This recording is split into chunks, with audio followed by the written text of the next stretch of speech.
Hi, everyone, and welcome back to Josefine Meets. And today I'm super excited because I have a very, very special guest today. Her name is Debbi Sluys, and I mean, she is the vision board queen. And vision boarding is something that I have I was a late bloomer when it comes to vision boards. I never really did them, never really tried them out. So I'm really excited that we get to have Debbi on the show today, where she gets to share a little bit about her magic. She will also tell a little about a workshop that she's organizing next week so that you get to know a little bit more about that one too. And I mean, when we look at it from a point of entrepreneurship, I mean, how cool isn't it that someone just focuses on one tool, vision boards, and becomes super duper successful? So those people, those of you who are like, oh, I don't know whether I should niche down or I can't go too narrow. Well, here you have a perfect example of why niching down is the way to go. So I'm super excited to have Debbi here today. I see we also already have someone watching. So if you are watching this either now live with us, feel free to share any questions with us or comments, any ideas, thoughts that you might have. If you're watching the replay of this, because we are doing this on Facebook, inside my Facebook group, the Online Entrepreneurs Community, we're also doing this on my YouTube channel, Josefine Warner, and we're doing this, we're streaming live to LinkedIn now, but it stays on LinkedIn. So if you're watching this, watching the replay, please add your questions so that Debbi and I can pick up on any of those questions. So, but let's head over to you, Debbi. Please give us a little bit more background about yourself, who you are, and where you're from, and what you love doing. Awesome. Thanks. Thank you so much, Josephine. So I am in Ontario, Canada, Canadian girl, and I'm a mom of four. I have two boys and two girls. My girls are twins, identical twins. And I am also a grandma. I have three grandchildren. I spent most of my life in a leadership role in not-for-profit. I was a childcare director of a multi-site organization. And so I answered to a board of directors. I led a team of about 75 women. Loved that. I still am registered with the Canadian College of ECEs because I love being an early child educator. And I still do a lot of work within the early years community. But what I noticed was my own personal development. I wanted to expand my own self-awareness and personal development, even though I had spent a lot in professional development. And then as I became self-aware, I realized that I wanted my employees, my educators, to have it as well. And what I knew was that what children deserve is an educator who sees them as capable, competent, and curious. But that's only possible if she sees herself in that same way and loves herself and gains that self-confidence. So you talked about niching into vision boards, and I can pause now and sort of see if there's a specific question that you have around how I discovered that. Yeah, definitely. But first, we need to bring out Åsa's comment here, because Åsa, we have Åsa here from Sweden listening in, watching. Åsa, I know you're into this too a little bit. So if you have any comments or thoughts, then feel free to add them as we go along. So yeah, because I think that is so interesting. And I know you've also worked with some of the amazing coaches who have also helped you on your path. But how did you discover vision boards? What was it that made you say, oh, this is the thing that I want to focus on? Yeah, well, this is kind of a weird story. I don't always share this, but this actually was one of the pieces. So I don't think there was any one thing. And as it usually happens, is that God sends various messages until we finally, sometimes it has to hit us over the head and we finally go, oh, that's what I'm supposed to be doing. Or you see all the coincidences or a sequence of things, or people are telling you the same message over and over. And then you're like, I finally get it. So, but I think one of the really strong ones that kind of hit me over the head was I was a childcare director, and I had the intuitive thought, like so many of us do, which is that expansive thought that we're meant for something bigger. And the more people I speak to, many people, I think all of us have that, because we're meant to expand and to continue to grow. But for some of us, we hear it more clearly and it becomes louder. And I had that same thought. And so I was actually, I had interviewed for a position, and when I asked why I did not was not the successful candidate. I was told that I was too visionary. And Mm. yeah, and so, I mean, so obviously that organization needed to do some work, but they actually said, I want to kind of do you a favor, and because you are so visionary. And so I kind of was pouting. I was stomping around the house like, I'm too visionary. And I'm like, I am too freaking visionary. This is awesome. And I thought, what does this mean? Okay, God, what are you telling me? And so then I just started to research, and when I put vision and visionary, what came up was Jack Canfield, and he co-wrote Consume for the Soul. He's written the Success Principles, and I started to consume his videos, and just really follow him and to see what he was about. And that's how I discovered vision boards. Mm-hmm. Oh, that's so interesting, and that you kind of like had to.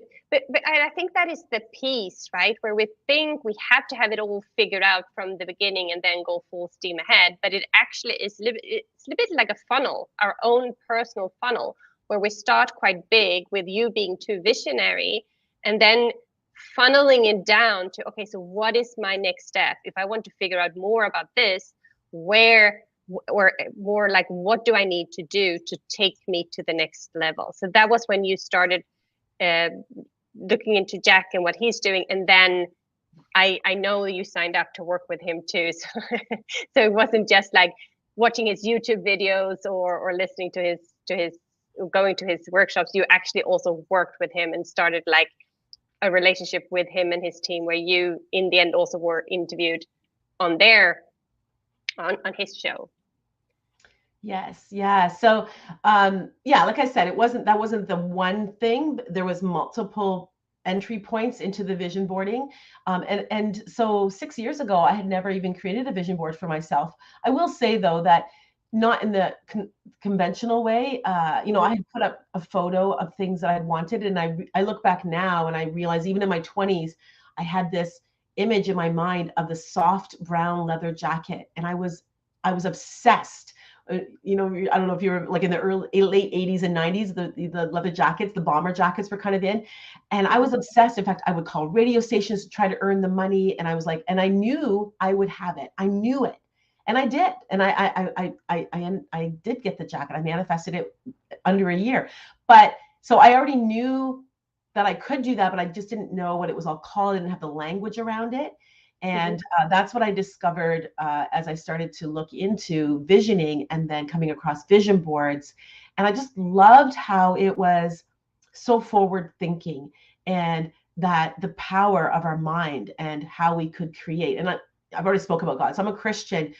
And so I started to also question my Christian faith to say, well, then what does this mean about universal laws? Like, how does that work? And then how does the power of God come into play with him having control over everything? And so I just really sort of threw all the pieces of the puzzle sort of on the table and started to put things back together again. And that's how I created something so beautiful and unique around vision boards. Do you want me to keep going? Yeah. Yeah. Yeah. Please Okay. keep going. I'm listening. I'm all ears.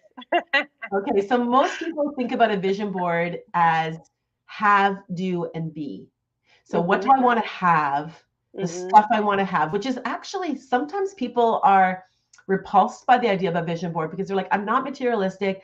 I don't want to just, have lots of stuff. Because people are actually, I think after COVID, like minimalizing their homes and their materials. But we flip that on its head at Dare to Declare, where it starts with the being. So who do I get to be? And then what do I get to do, which are the goals? And then the have, you can leave your hands open to see what God actually gives. And so when you're in that spirit of being, to focus in on being the best version of you, which is someone who's generous, who's honest, who's loving, that gets to then be displayed in all of the areas that are yet physical, like your house, your car, your job, like, because we live a human existence. But it's, I remember having this gentleman, and he's like, I just want a big mansion. I want to have a big mansion on my vision board. And when we dug into that, it was coming from a source of trying to prove to his dad, that he had made it. So I said, okay, so let's say you get this big house, then what? Like you're going to unlock the door, the realtor is going to hand you the keys, and you're going to step into this empty hallway. And then what? And he's like, oh, I hadn't really thought that far ahead. And I said, let's put you and your friends in there, or perhaps you and a partner in there. Let's fill this home with love. Let's fill this home with laughter. Let's have fun in this house. Like, think about having a games room. Think about having barbecues in the backyard. Picture it being beautiful filled with furnishings and gorgeous bedroom set. He's like, whoa, right? And there's the emotional connection. And that's really the key in terms of why you want to create a vision board, is because the images and you seeing yourself in it gives you that emotional composite. But the other piece about connecting God to it, and I think this is what Jack found interesting when I did have an interview with him in November 2021, was that I see it as an act of gratitude and worship, which really flips the way most people are thinking and viewing vision boards on its head. That I see it that I've been given this life. So this goes into my why and my purpose, which my purpose is to glorify God by expanding my life through gratitude so that I can help others joyfully expand theirs. And when I recognize that I've been given this gift of life, I honor my creator by dreaming as big as possible into it. Because if I'm just laxy-daisy and unintentional and just sort of floating through life, think about if you give a gift to someone and they go, oh, thanks, and they toss it aside. You're going to be like, hey, right? I put thought into that. That, this is something that maybe I sacrificed money for it, and I certainly took time to pick it out for you. And if you're just kind of tossing it aside as though it's just, well, I expect to get that gift, how much honor and respect does that give you to the giver? So I think the giver of life, by creating a vision board and being intentional about it, we honor our creator. So that's how I see it in that regard. I have so many questions, but if we go a little bit deeper into vision boarding, because I'm reading a book which I absolutely love, but it was in the beginning that really kind of threw me off a little bit, because she starts by saying, well, you should create your vision board. And then in the next chapter, she says, but you should dream bigger. So now you need to go and redo your vision board again. And I was like, what a waste of time. She could have swapped the chapters, and I would have started with my vision board. But so two questions, but let me start with the first one. Can you put the wrong things on your vision board? Because when we started today's session, you said, oh, I don't want to manifest that. Can you manifest the wrong things on your vision board, and how do you avoid that? Yeah, great question. 100%. Because the universal laws that are created by God, they don't have the intelligence. They just are. They're a law. Like the law of gravity, right? It works every time. It works exactly the way that's supposed to work. So the other universal laws, like cause and effect, you do something, this is going to happen. That's the way it always works every single time. So it doesn't discriminate whether or not it's good for you. Like the law of gravity is helping me stay nicely in my chair. But also, if I push my chair out, I will fall on the ground and hurt myself. The law of gravity doesn't care. It just is, it doesn't have that same supportive that the infinite intelligence, what I call God, has. And so you have the responsibility to get clear on what it is that you want, and put on your board what you want, not what you don't want, because where your focus goes, your energy flows. And so you see people that complain to say, I keep having the same thing in my life. Well, we were talking earlier, you're right? Like, yeah, it can be a hamster wheel where it's like, and sometimes we need the lessons repeated over and over until we finally get it. It's just like, oh, I'm actually attracting that in. There's a paradigm, something, deeply seated in my subconscious that I'm not even consciously aware of, that I keep putting this energy out, and I keep attracting that kind of person in. So yes, I think there's a couple of things that I would guard against. One is simply putting money on your board. And many people want to put images of, like a fan of money, or like people doing the money thing, or a money tree. But money is a how. Money in itself is almost like a universal law. It's an idea. It's not actually something that invokes the emotion. It's the passage through to the vision. The other thing that I would say is get really clear. So this is something I've seen people make mistakes, is where they're wanting to attract a partner, a life partner. And so they'll put an image of a very handsome man on their board, but they're not getting clear on the characteristics. Mm-hmm. And I had a woman say, like, I attracted a complete, ass. Scumbag. Scumbag, thank you.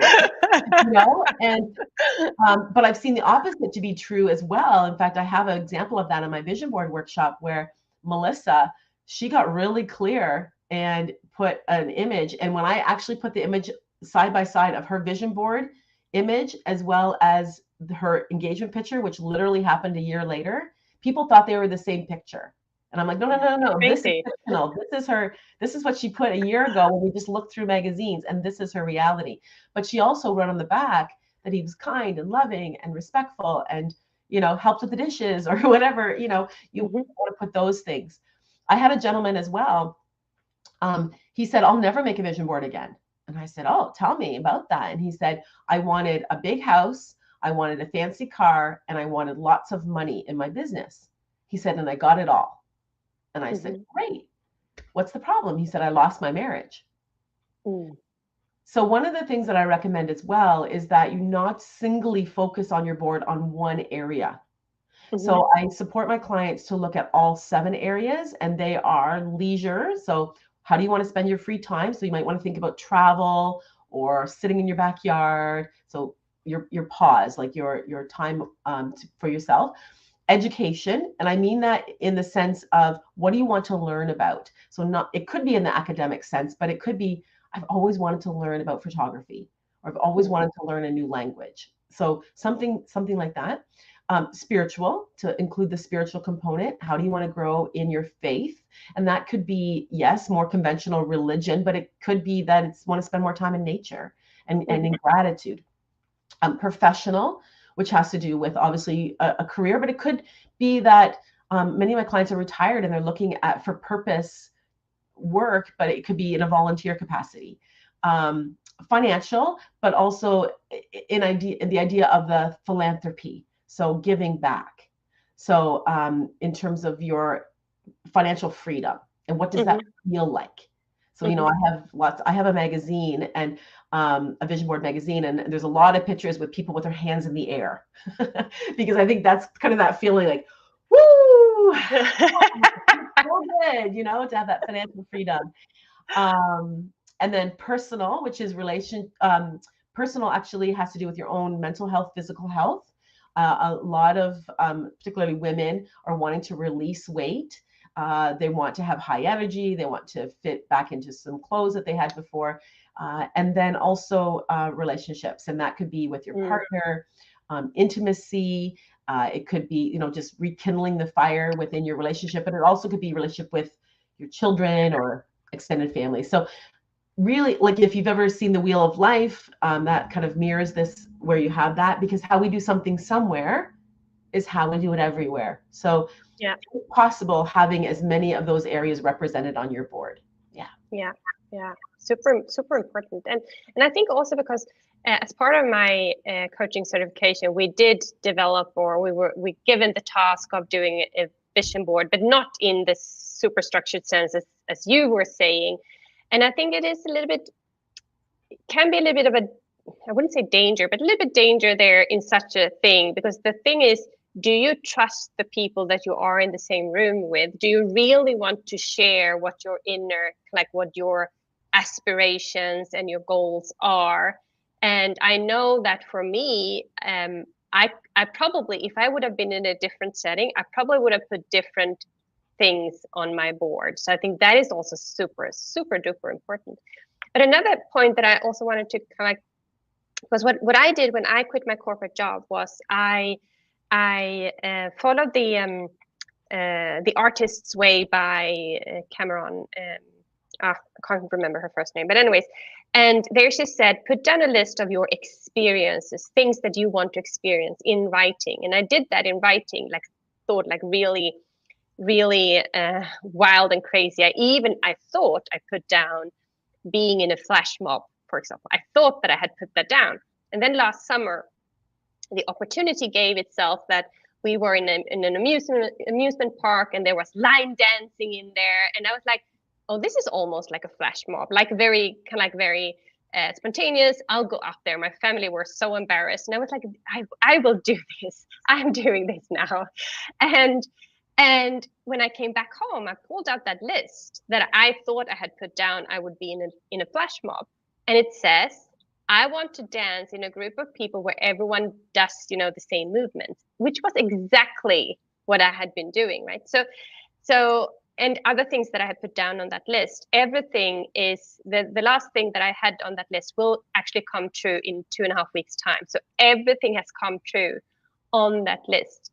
So, and you mentioned that too, that on the back of that picture of her fiance or her future fiance, she put down the characteristics. So do you work both with pictures in your magazine, for example, and in writing, or is it can writing or just pictures? How would you say is the perfect combination? Yeah, and there is no wrong way. I've seen people, I had one woman and she had written down a note, I will meet the man of my dreams in Paris and be married in Paris. And she put it in a drawer and forgot about it. Then she went on a trip a number of years later with a girlfriend, was in Paris. Her girlfriend said, one of our high school guys is here. He's like, must be social media. They could tell that he was there. Do you want to meet him for dinner? Sure, let's invite him. Well, you know what happened next? Yeah. They connected and she married. And then she remembered, when she got back, that she had written this down and put it in a drawer and kind of put it away. Now, mind you, I don't know what this span of years was. I think like 10 years or something. Now, there is no wrong way, but the way that I teach it accelerates it. I have people that manifest. We have a mutual acquaintance, you and I, Mm-hmm. Tina Mm-hmm. Brinkley, is an amazing coach. Like she manifested within 3 months. Like, she's just an extraordinary manifester. But that's an exceptional. But typically it's 6 months to a year. So, yeah. So if you want to manifest more quickly, I would say add images. But it's 42% more likely to manifest if you get it out of your head and down on paper. Mm-hmm. And it's 78% more likely to manifest if you add images and declare it. But declaring it, I think you made a really great point there. This is one of the most intimate experiences. Mm-hmm. And you want to declare it to people that are as excited about your vision as you are. And that may not even include your spouse. Like I have had to have that conversation with some of my clients. So so there is no wrong way. I would say, though, that the point of the vision board is to invoke emotion. Mm-hmm. And research shows, again, if you know anything about marketing, that emails, when you open an email, if there's a video in it, your eyes directly drawn to the video or to the image, and then you go back up and read the script. So we process images 60 times more quickly. So you want to have it optimized in terms of what your eye is drawn to versus words. So I always encourage my clients to have words be the secondary part. Find your images first. Also have them be large so that they're really that intentional declaration, letting the universe know this is what I want. Mm-hmm. And then the words are there to complement. Yeah. You told me once, because I said very proudly, I said once, you and I and Christina had a chat, and I said I was very proudly announced that I had done a vision board in Canva, and you were like, Josephine, God, you shouldn't make them in Canva. You can, but it's better if you cut them out. So I think that is also part of the real piece of the puzzle to solve it, really. It is. Yeah, paper is important. And that's why I did create my own physical magazine that I mail out to people. I could do a digital option, but I've chosen not to, because this goes back to my background in early years. And what I know is that children, when we play, when we actually experience the materials, then it goes into the conscious and subconscious. And so if there's something about touching the paper and also allowing the law of attraction to work before you even complete your board, trusting that the images that are supposed to be revealed will be revealed versus left brain, which is like trying to Google an outcome.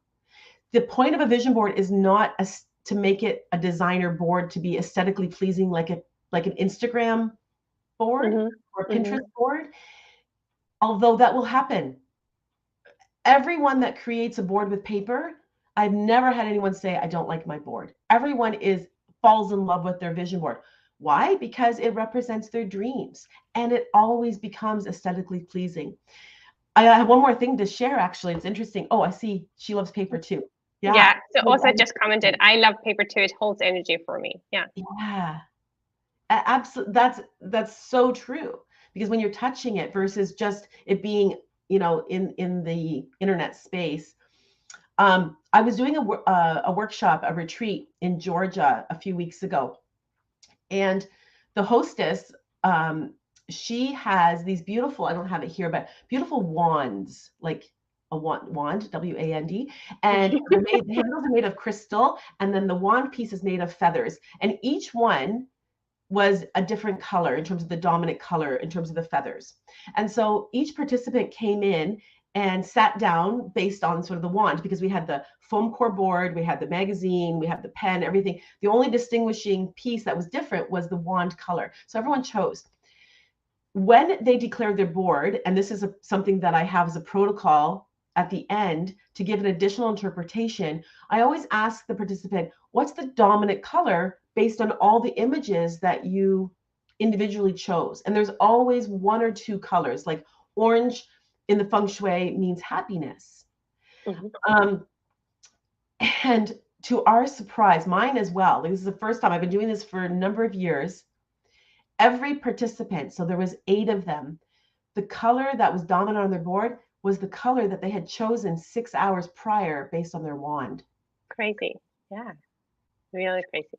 And that was, so it's like, there is this driving force that's in our subconscious that is informing our results. And the more we become aware of it, the more we bring it forward, the more that we can be intentional and then attract what our heart's desire is.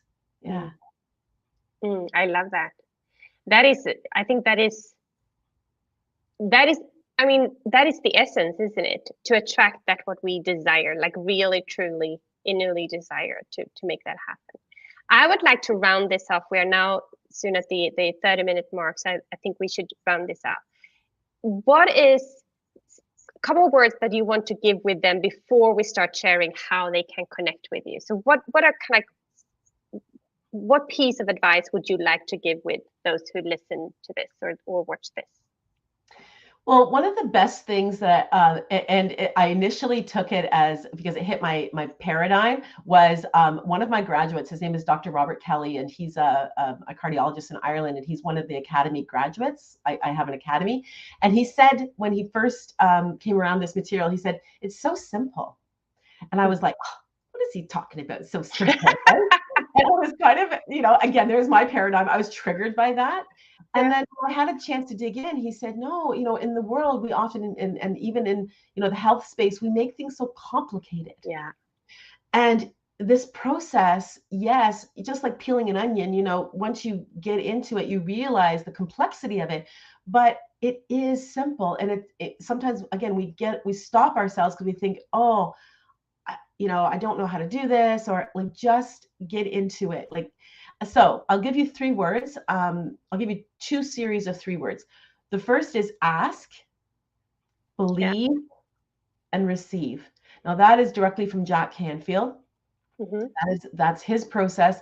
And I use that same framework, those 3 words, in my vision board experience when I do vision boards with my clients. Ask for what you want. Believe that it's possible when you're looking for the images, and then be open to receive. And I find most people, including myself, it's the receiving piece that trips us up. Because here's a little tip, an extra secret, is that what God sends us is typically bigger and better than what we initially imagined.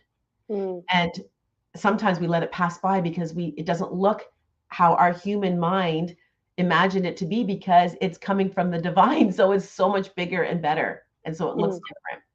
The other series of words that I would give you is dream, discover, declare. So that's directly from my company. And again, it is really the process. Dream just give yourself permission to dream. What if time and money were no object? What would you do? There's a great journaling prompt, like just dream with, no inhibitions. And then discover, so dig in, give yourself permission to see images. Like I had it the other day, to my mailbox came this like flyer for the sweepstakes, right? And I mean, normally that's just like in the recycling. And I thought, oh, these have awesome images. It's like your dream house, your dream boat, your, $1 million. And I was like, tuck that away, bring that into my workshops, mail, right? But you just have to be looking to see so discover. And then the last is declare. And that's so powerful when we use our voice and we declare it as though it already is. So when you're finished your vision board, I coach my clients to affirm it as though it's already in their life. So that guy with the house, for example, he'd say, this is my beautiful home, even though it's not in his life yet, but he's speaking as though it's already present. And that, I invite my friends over, we have video game parties, then we hang out in my backyard, we drink beer, we have a campfire, and you can feel it and you can see it. And so the mind can't distinguish between what's present and what's future, but it raises your vibration, creates new pathways within your brain, because what fires together, wires together. And so we literally create new pathways within our brain to know and to attract what it is that we want. Yeah. I said to a client earlier today, actually, I don't feel it. I said, I just don't feel it. You can say, I think I could do this. I don't feel it. Is this really what you want? I don't feel it. And I think that is so important. And I really loved it. What fires together, wires together. When you have the conscious thought, which so many of us as adults get into just the left brain and just thinking, and that's where the goal is. One of the things I haven't said either is the difference between goal and vision. Vision is from God. It's like you need divine intervention in order for it to be accomplished. A goal is more, again, a plan, you get to it. So those are two things. So, and many of us make goal boards, not vision boards. So yeah, so when you feel it, which is the heart, and when you think it, and when those two come together, it wires together, it becomes new pathways within your brain. I love this. So two things. Can people order your magazine from all over the world? And how do they do that? Well, actually, I have to say, probably since we set this up, that is one of the things that has been taken down.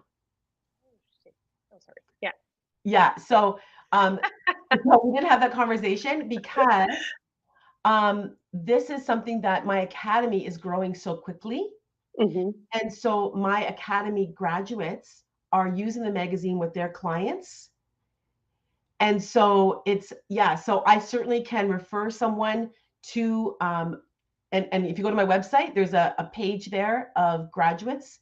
You certainly can do a vision board with me online, and then I do mail you a magazine. But right now, yes, we've closed that down, and we're just looking at the magazine as the asset for people that are doing not just their own individual vision board workshop, but that they're actually getting the coaching. Because as you said, it takes this is next level. If you want results, it's not something that you can just learn about and just do it on yourself. You need to have that coach to help you make the emotional composite along with the thoughts and the choices that you're putting on your board. Because heaven forbid you make a board that you attract all the wrong stuff. So you end up with an empty house, and then what did we say? Kind of like a man or a woman that you don't want to have. So yeah, definitely. Right, and that's what that man had. He lost it all. He said, I lost my marriage and I lost it all. I lost my house, my job, my car, because he didn't focus on his relationship, which is, if you have to put them in order, I would say that's probably put that as a top priority, as well as your own personal care. Yeah. Yeah, definitely. So and I know you have a workshop. Is that one of your academies that kick off now next week, or is it kind of like a workshop that people can register for next week, or what is the next step for people who want to connect with you? Yeah, I would say book a call and we'll have a conversation about what that looks like to incorporate vision boards. I certainly do them online. I can do a group where we bring groups together. I do workplaces. And as you said, though, I think there's something um, to build that trust, right? So Mm-hmm. it doesn't Mm-hmm. always translate into a workplace because it's a very intimate experience, but certainly groups of women together or couples. I do vision boards with couples, which is beautiful. So I think because it can be used in so many different applications, probably the best would be to have a call with me and to see what it is that they want for their life and how I can support them, whether it be personal, business. Is that good? Does that work? Yeah, yeah, definitely.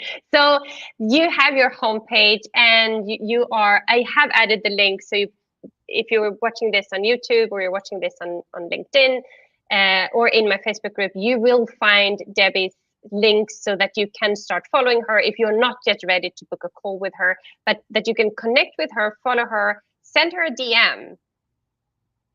Super open, she's super friendly, and she's super lovely, as you have seen now, all of you. So thank you so much, Debbie, for being here and sharing your passion for vision boarding. We didn't get to talk about niching down, but I think it has really become so obvious that when you focus on something that you're really truly passionate about, something that you also become really the expert in, you're the specialist about this. I announced you as the vision board queen, and I really truly love that, because if anyone wants to learn more about vision boarding or wants to kind of really do their vision board with all of these 7 steps to not miss out on any of the important things in it, you have to connect with Debbie so that you do it the right way. So thank you so much, Debbie, for being my guest today. And I look forward to hearing all about you when we connect the next time. Thank you, Josephine. It was my pleasure. Thank you so much.